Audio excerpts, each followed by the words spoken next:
A very special exhibition is happening in Toronto today. Renowned photographer Ethan Russell is in the city to show his work. Russell has photographed some of the world's biggest names, from the Beatles to the Rolling Stones and The Who. Suleka Nathu spoke to him about his latest exhibition, and she joins us now.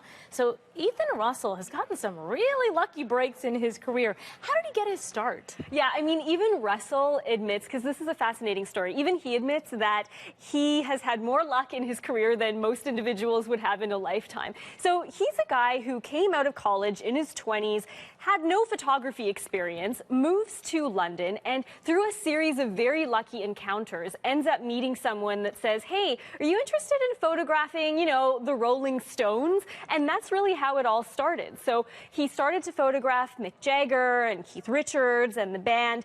Then he went on to do the Beatles, including shots of John Lennon and Yoko Ono, and The Who, Janis Joplin, Jim Morrison. And this was really at a time when you had so much more access to these bands than most people would today, and most photographers, because you can see from some of the pictures here that he was behind the stage, he was on the stage when they were performing. He would be able to follow them around their home to places that you wouldn't normally see them in. And so through that, fans got a glimpse of the bands that otherwise they wouldn't get the chance to see. And he also said, I didn't care about technique or lighting. I was more concerned with capturing a moment in time. I didn't want to stage anything. I didn't want it to be a portrait shot. So I had the chance to talk to him a little bit more about that part of his work. Here's what he said. I was able to capture in the pictures what was in front of the camera.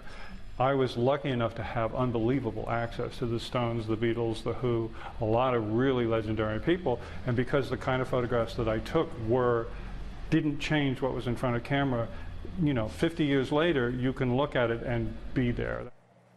Wow, I'm really curious to know if he had that kind of access. Yeah. Looking back at his 30 years, what picture stands out for him? I asked him that, and he sort of said, I can't choose my favorite because there's so many. But I think a lot of artists would say that, although he did point to some interesting images that he took of Yoko Ono with John Lennon. So let's show them to you, because this was really, he said, this was the point where the couple was really falling in love. This was sort of the beginning of their relationship. And this here is a picture of Lennon serenading Yoko Ono.